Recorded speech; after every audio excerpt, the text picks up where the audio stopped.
As the political world waits with bated breath for Vice President Joe Biden's decision on a possible 2016 White House run, and with the first Democrat debate now in the rearview mirror, what does it mean for Hillary Clinton's quest for her party's nomination? Our political insiders are back. Pat Caddell, Doug Schoen, and John Leboutiller. John, your reaction to the debate. I know you feel they did not talk enough about the FBI investigation of Hillary Clinton. Well, here's the thing. I think that Hillary Clinton, when she puts her head down on the pillow at night, is not worried about Bernie Sanders, O'Malley, any of these guys. They're not even a possible nominee. None of them can beat her for the nomination. The one thing to worry about for her is this looming FBI email investigation, the leaking of the emails. Is there a violation of the Espionage Act, all that?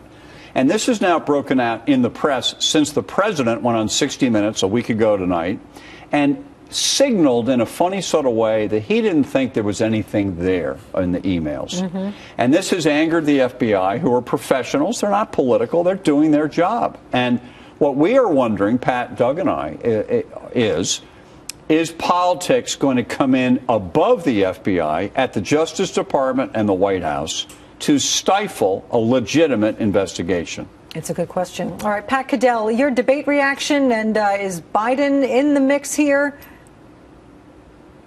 Well, I still think he's in the mix. I don't understand all this. There are no roadways anywhere.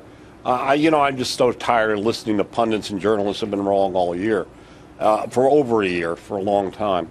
I thought the debate was the debate of two people who are leading the race with a bunch of pygmies.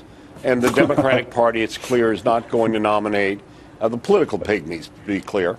And that the Democratic Party is not going to nominate probably a raging socialist.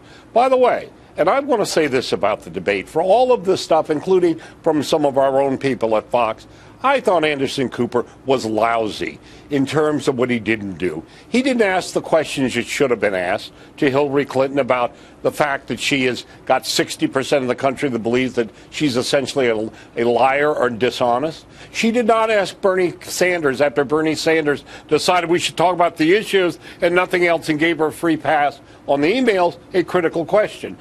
Senator, do you consider character an issue in a presidential election? Should the American people care about it? And, all kinds of questions like that I could go through.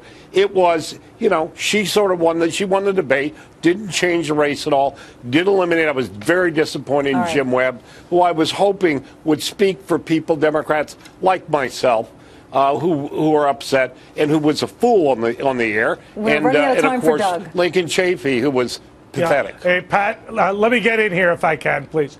Look, this was a huge moment for Hillary Clinton. This was the chance for Bernie Sanders to break through. He didn't.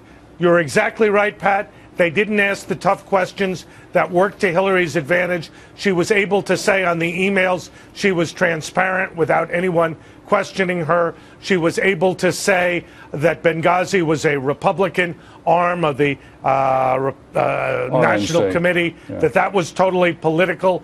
She's gotten a huge bump out of this. The question now is, will Biden get in? And his opening has gotten much more narrow, his road to the nomination much more difficult, and I think it's less likely today that he gets in again than it was a week ago. All right, we have to take a break here. We have more coming up. We got to take a break.